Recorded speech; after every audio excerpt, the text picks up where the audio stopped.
Des centaines de ressortissants étrangers, dont des Algériens, sont victimes d'une injustice en France. Depuis le tout début du confinement, en mars dernier, ils sont dans l'incapacité d'obtenir un visa dans le cadre du regroupement familial. La procédure serait gelée sans explication. Selon le journal français Libération, dans son édition de lundi 9 novembre, des centaines de ressortissants étrangers en France attendent toujours une solution à leur cas. Ils ont tous reçu une réponse favorable en préfecture pour un regroupement familial. Cependant, à ce jour, ils n'ont reçu aucune explication à cette situation.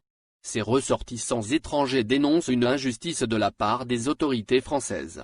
Les requérants ont fait une demande d'accès au regroupement familial ces derniers mois. Ils ont obtenu une réponse favorable. Toutefois, il leur est impossible de faire appliquer cette décision. Résultat, plusieurs familles, bien qu'autorisées à rejoindre la France, restent bloquées au pays, sans aucune forme d'explication.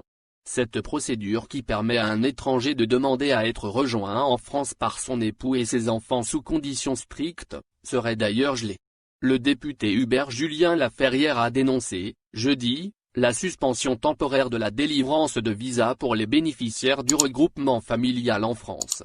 Le porte-parole du groupe Écologie Démocratie Solidarité s'est insurgé contre ces entraves administratives et demande la levée du gel de la délivrance des visas D pour cette catégorie, évoquant une situation inacceptable. Le député de la 2e circonscription du Rhône dénonce aussi le fait que depuis le début de la pandémie, la France a gelé la délivrance des visas au titre du regroupement familial dans certains pays, alors même qu'elle continue la délivrance des visas pour les conjoints de Français, les étudiants ainsi que pour les travailleurs dans ces mêmes pays.